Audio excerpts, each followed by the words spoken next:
Tonight, Trump versus Congress. Attorney General Bill Barr may not answer questions about his framing of the Mueller report as the president tries to stonewall Congress and their oversight role.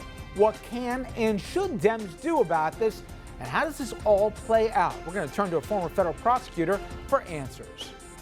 Then, in our 2020 Vision segment, Mayor Pete, he goes to Harlem to meet with Reverend Al. We'll profile his campaign and ask if his rise up the polls has met a roadblock named Biden. And later, it's happened again. A deadly shooting at a synagogue, this time in California, puts an ugly spotlight on America's growing climate of hate. Good evening and welcome to RFL. I'm Richard French, and thank you for joining us this Monday evening. And we begin tonight with the growing rift between the president and the House of Representatives. Trust me, it was bad before, but now it's gone beyond contentious. It is at best the latest flashpoint in our political climate, and at worst, it's a constitutional crisis about to explode. At the center of the fight, at least for today, the Attorney General William Barr. He's supposed to testify before Congress this week about his handling of the Mueller report and how he massaged the message from the report in ways that seem designed to make the president look better than Mueller's conclusions would suggest. Now, Barr may not testify. Turns out he's upset that House Democrats want to ask more questions, including some by the committee's lawyers and not just members. Barr is also pushing back on the Democrats on their demands that he testify in private about some of the material he redacted from the public report.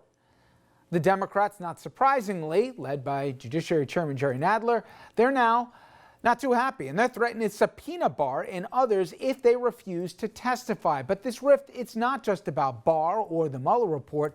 It's happening on a range of subjects. For example, the White House refusing to let former counsel Don Magan, who gave key testimony to Mueller's report, to do the same before a House committee.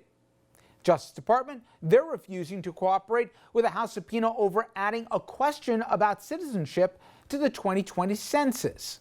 Trump and the Trump Organization, they've sued the oversight chairman Elijah Cummings to try and block subpoenas about the president's businesses and his financial information. Same thing with the president's tax returns and the Ways and Means Committee, and the list goes on. Also, the Trump administration only begrudgingly okayed the testimony from the man who had been in charge of the security clearance process, that after a whistleblower came forward with details about how people denied clearances got them anyway. And lest you think this is some sort of principled stand by the White House on a few individual issues, it's not. This thing is across the board here.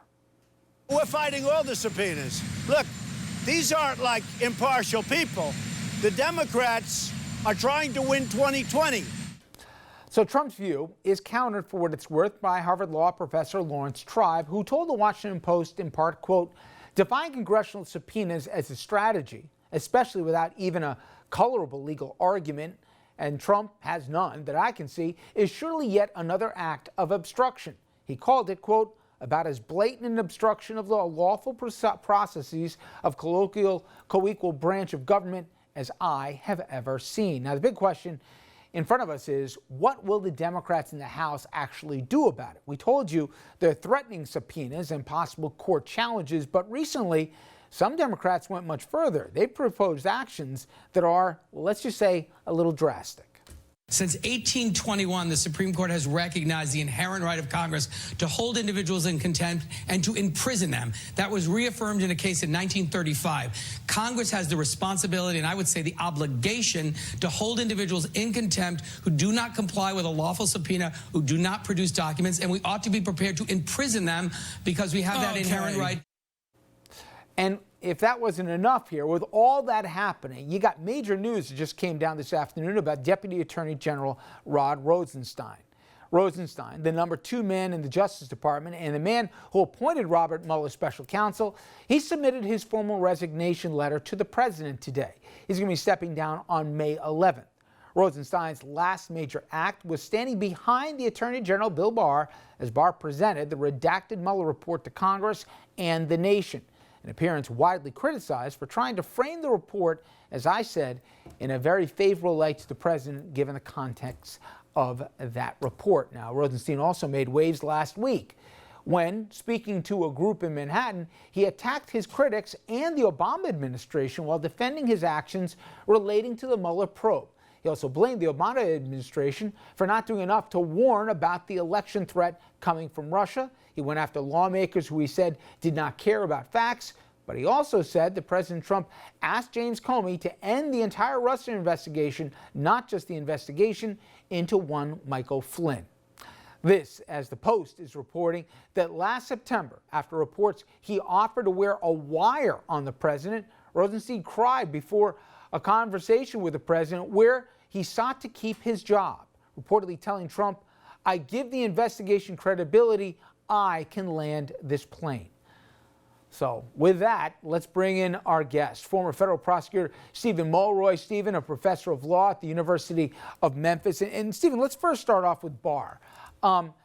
It sure looks like Barr's dictating the terms of his appearance. And I know Nadler's not too crazy about it, but it seems Nadler's got a point here. It's not up to the witness to describe when he's going to talk or in what form. Well, that's normally the procedure. It's usually the committee that dictates the terms of the format of the hearing, not the witness, even if the witness is a high-ranking administration official. And the specific particular issue here about having committee counsel do the questioning rather than the committee members themselves, that's not unheard of. I mean, that has happened from time to time, even with recently with respect to the Kavanaugh hearing. So the idea of objecting because committee counsel are doing the questioning doesn't seem very well grounded in precedent either. We get to Don Magan. Is there any rationale why this White House can prevent him from speaking? I mean, they kind of already passed over the privilege, executive privilege arguments when they let these folks already cooperate with the probe. 30 hours, we understand, that Don Magan sat down with Mueller and friends. It seems that the horse left the barn. We're going to hear from Magan, don't you think? It seems likely to me. I mean, you correctly pointed out, I mean, the only conceivable grounds that I could think of would be some form of attorney-client privilege, which doesn't really count here because the White House counsel is not really the president's lawyer. He's the lawyer for the office of the presidency, or executive privilege. And as you've pointed out, it seems pretty likely that a court would say that this privilege has been waived when the White House voluntarily allowed Magan to do many hours of interviews with the Mueller investigation about these very subjects. So, as you put it, I think the horse is out of the barn.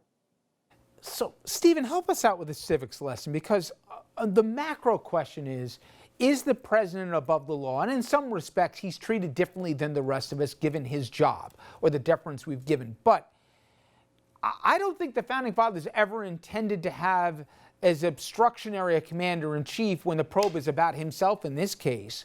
So, do you have clarity where the law is about where the checks and balances kick in right now? It's supposed to be a co-equal branch of government, but it sure doesn't look that way when it comes to Congress's role. Right.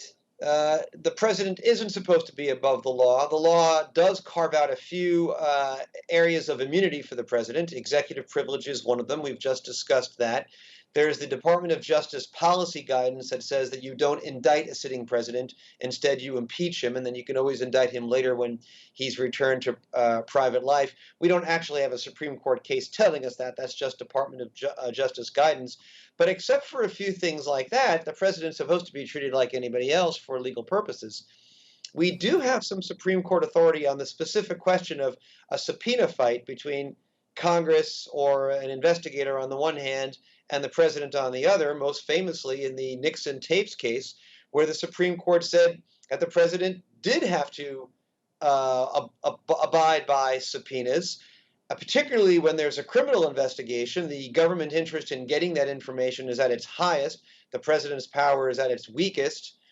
And in that case, they didn't even have the waiver argument. It hadn't been the case that President Nixon had already allowed this information to be shown to some investigators.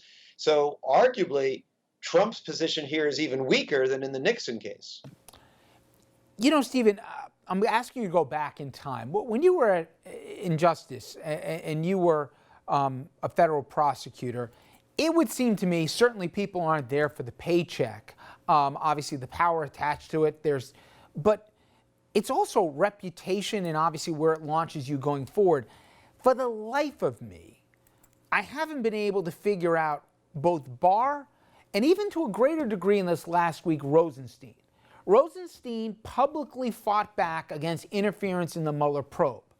But if you believe the reports, and they're from good sources, the idea that he was begging for his job and promised to land this plane, that he would defend the Barr presentation, even the way that it came out. Again, to me, these were people that I didn't think were tainted like so many other people that were attached to the president. They had a chance to go out on their own terms, in effect. They chose not to. Start with Rosenstein. Can you give a rationale for why he's taken the approach and why he went reportedly to the lengths he did to be able to preserve his position? Rosenstein is the greater mystery of the two of them, it seems to me.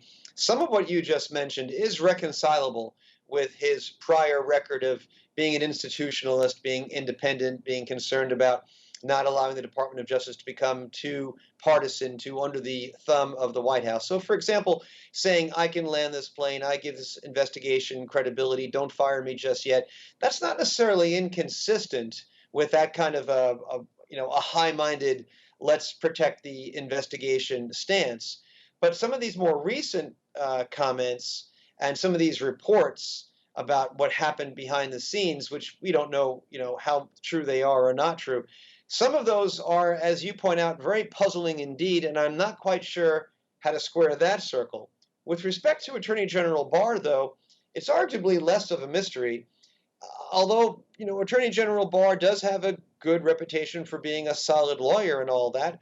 Let's recall that the last time he was the Attorney General, towards the tail end of the George Herbert Walker Bush administration, many criticized his handling of the Iran-Contra affair, where he aggressively counseled anticipatory pardons of Defense Secretary Caspar Weinberger and others, thus preventing, in the view of many observers, a full and fair airing of the Iran-Contra affair and just how influence or how incriminating that information might have been to the then president and high-ranking members of the administration. So you could argue that this is of a piece with Barr's prior actions when he was Attorney General, but there are certain aspects of the Rosenstein recent actions that I agree it's a little bit hard to figure out. It makes it a little more fascinating if we ever do hear from Mueller in terms of how his report was interpreted by the two. In recent days and recent weeks, the president has referred to some of the top FBI brass as scum. He called the investigation a coup. I know everybody grades his words on a curve like it's a reality TV thing and not from the commander-in-chief. But my God, right? I mean, is there any line? And don't you think, from your former colleagues, that this leaves scars going forward on both the Justice Department and the confidence in the American public that they can be impartial referees? Right. So obviously it's of no surprise to you or anybody else, I'm sure, in the viewing audience, that this kind of language is completely unprecedented. We've never had a president talk this scathingly, this consistently, to try to undermine the legitimacy and credibility of the Department of Justice, the FBI, agents of government which for the longest time have had this tradition of being nonpartisan and being apolitical and being independent. Not only do these kinds of comments seriously undermine the morale of the professionals who are working at the Department of Justice and the FBI, and I used to be one of those Department of Justice line attorneys, but as you alluded to, I think just now in your question, it seriously undermines public confidence in the independence of and the apolitical nature of these organs of government. And once you start down that road, it can become a vicious cycle where, the public just gets more and more cynical and the Department of Justice is less able to effectively do its job because it does not have the confidence of the citizenry. So this is dangerous stuff we're playing with. He's really playing with fire with this kind of rhetoric. And before I let you go, I want to remind people, obviously one of the huge issues is election law, especially with the elections next year. And Stephen's written a book on the subject. He's the author of Rethinking U.S. Election Law, Unskewing the System. Steve Mulray, I appreciate a few minutes. Thank you very much. Thank you. Thank you. All right, everybody, when we come back, he came out of nowhere here. And now, and I'll be honest, I never thought we'd say his name after we heard a mayor of South Bend. But anyway, here he is. He's in the top tier of the 2020 field. But all may not be so rosy for Mayor Pete and his campaign. He's got an age issue. He's got a new Biden problem. And today, he went to Harlem to meet with Reverend Al to try and deal with some race-related problems back in Indiana. We've got the report and analysis straight ahead.